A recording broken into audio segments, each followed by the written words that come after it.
തേന്മാവിൻ കൊമ്പത്ത് ഇന്നു മുതൽ എല്ലാ ദിവസവും രാത്രി 9 മണിക്ക് നമ്മുടെ സ്വന്തം സൺ സൂര്യയിൽ.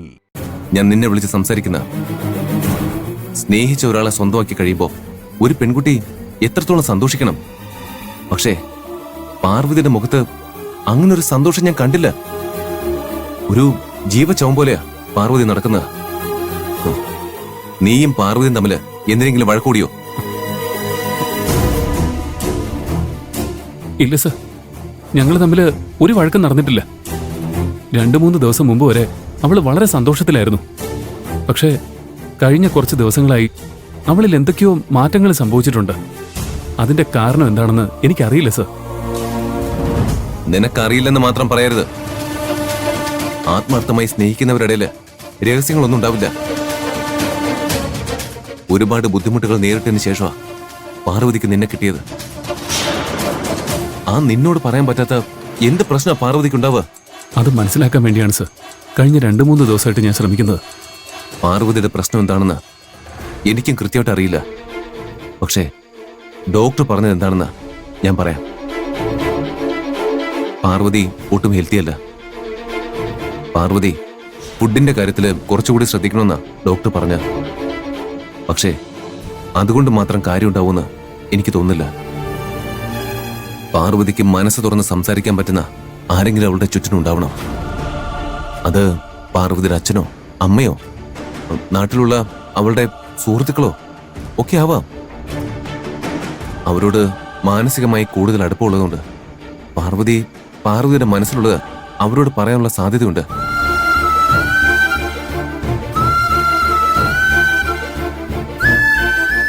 പാർവതിയെ സ്വന്തമാക്കാൻ പ്രിയന് ഒരുപാട് ബുദ്ധിമുട്ടിയിട്ടുണ്ടെന്ന് എനിക്കറിയാം. പക്ഷേ പാർവതിയെ നേടിയതിനു ശേഷം നീ അവൾക്ക് കൊടുക്കേണ്ട പ്രാധാന്യം കൊടുത്തിട്ടുണ്ടോ? പാർവതിയുടെ കാര്യങ്ങളിലെല്ലാം നീ കെയർലെസ് ആവാൻ തുടങ്ങിയില്ലേ? പാർവതിയുടെ വാല്യൂ നീ ഒരിക്കലും മറക്കരുത് പ്രിയ. പാർവതിയുടെ സന്തോഷം ഉറപ്പുവരുത്തുക ആദ്യം ചെയ്യേണ്ടത്. ബാക്കി കാര്യങ്ങളെല്ലാം അത് കഴിഞ്ഞിട്ട് മതി. സർ, എനിക്ക് പാറുവിന്റെ വില അറിയില്ലെന്ന് സാറ് പറയരുത്. അവളുടെ പ്രശ്നം എന്താണെന്ന് ചോദിച്ച് മനസ്സിലാക്കാൻ ഞാൻ പലതവണ ശ്രമിച്ചതാ. അവള് പറയാതെ ഒഴിഞ്ഞു മാറി നടക്കുകയാണെന്ന് മനസ്സിലാക്കിയതുകൊണ്ട് ഞാൻ ജോലി പോലും മാറ്റിവെച്ചിട്ട് അവളെ തേടി ഈ സിറ്റി മുഴുവൻ അലയുകയായിരുന്നു. നീ പാർവതിയെ കാണാൻ വേണ്ടിയാണോ കമ്പനിയിൽ നിന്ന് പോയത്? എന്നോട് നിനക്ക് മറ്റെന്തോ പേഴ്സണൽ ആവശ്യമുണ്ടെന്നല്ലേ പറഞ്ഞത്?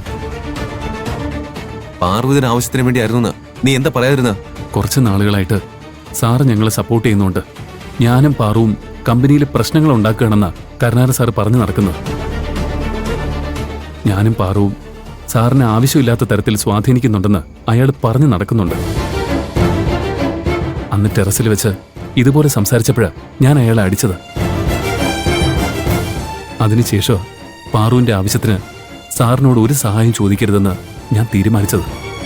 എനിക്ക് കരുണാകരനൊന്നും ഒരു വിഷയമേ അല്ല. അയാളെയൊക്കെ ഞാൻ ഹാൻഡിൽ ചെയ്തോളാം. നീ പാർവതിയുടെ പ്രോബ്ലം എന്താണെന്ന് മനസ്സിലാക്കി പാർവതിയെ ഹാപ്പിയാക്കി വെക്കുന്നതിനെ കുറിച്ച് മാത്രം ചിന്തിച്ചാൽ മതി.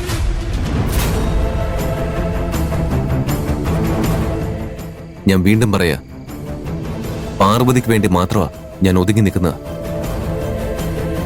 പാർവതി ബുദ്ധിമുട്ടിലാണെന്ന് ഞാൻ അറിഞ്ഞ ഞാൻ എന്തായാലും ഇടപെടും. Take care of.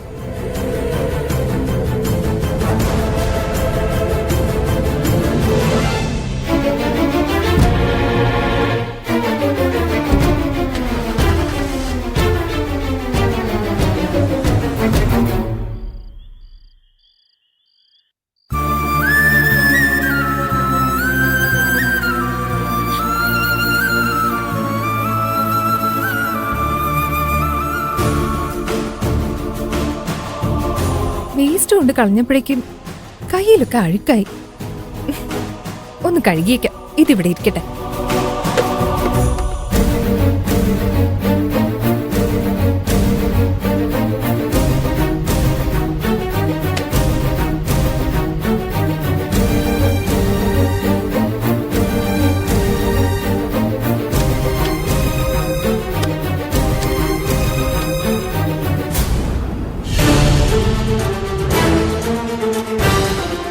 മീരെ, പാറു മഴ നനഞ്ഞു വന്നപ്പോ പേഴ്സ് നനഞ്ഞിട്ടുണ്ട്. അവൾ അവൾക്കൊന്ന് ഉണക്കാൻ വെച്ചൂടെ? അവൾ എന്തൊക്കെയോ പ്രശ്നങ്ങൾക്കിടയില്ല. അതിനിടയിൽ വിട്ടുപോയി കാണും. എന്തായാലും നീ കണ്ടതല്ലേ, അത് ഉണങ്ങാൻ വച്ചേക്ക്. ജെനി, ആ? ആദ്യം അതിനകത്ത് കാശ് വല്ലതും ഉണ്ടോന്ന് നോക്ക്.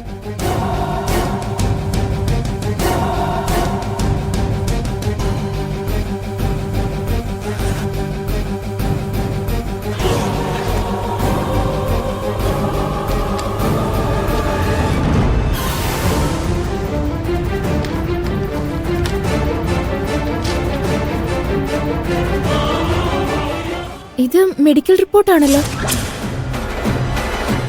അത് പാറു ആശുപത്രിയിൽ പോയി നടത്തിയ ടെസ്റ്റിന്റെ റിസൾട്ട് ആയിരിക്കും. അത് വായിച്ചാ അവൾക്ക് എന്താ പ്രശ്നമെന്ന് മനസ്സിലാവുമല്ലോ. നമുക്ക് അതിനനുസരിച്ച് അവളെ ശ്രദ്ധിക്കാം. നീ അതിലെന്താ എഴുതിയിരിക്കുന്നതെന്ന് വായിക്ക. അയ്യോ,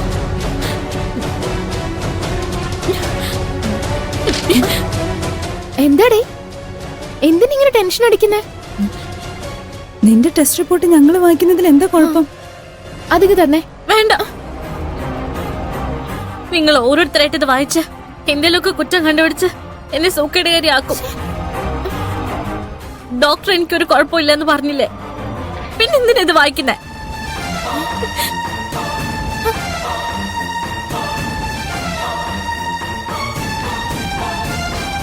ഇവളെന്താ ഇങ്ങനെയൊക്കെ പെരുമാറുന്നേ? ഒരു പ്രശ്നമില്ലെങ്കിൽ മെഡിക്കൽ റിപ്പോർട്ട് കാണിക്കുന്നതിൽ എന്താ കുഴപ്പം? കുറെ ദിവസമായി ആശുപത്രിയും ടെസ്റ്റുകളൊക്കെ ആയിട്ട് ഓടി നടക്കുമായിരുന്നില്ലേ. എല്ലാത്തിനോടും ഒരു വെറുപ്പ് തോന്നി കാണും. ഞാൻ അച്ഛനെയും കൊണ്ട് ഒരുപാട് ആശുപത്രിയിൽ പോയതാ.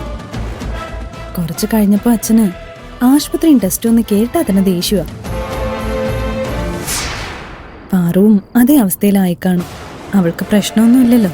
തൽക്കാലത്തേക്ക് അവളെ ഫ്രീ ആയി വിട്. അവളുടെ ടെൻഷനൊക്കെ ഒന്ന് മാറട്ടെ.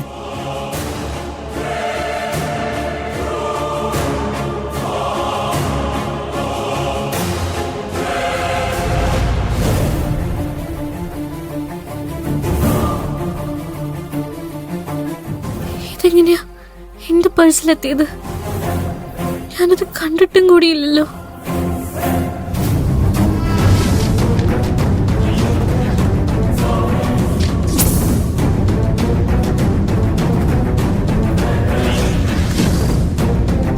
എന്റെ അടുത്ത് ഈ മെഡിക്കൽ റിപ്പോർട്ട് ഉണ്ടാകുന്നത് അപകട. നേരെയോ ജെനിഫറോ ഇത് കണ്ടുപിടിക്കാനുള്ള സാധ്യതയുണ്ട്. ഇങ്ങനെയെങ്കിലും ഇത് ഒഴിവാക്കണം. പാറു,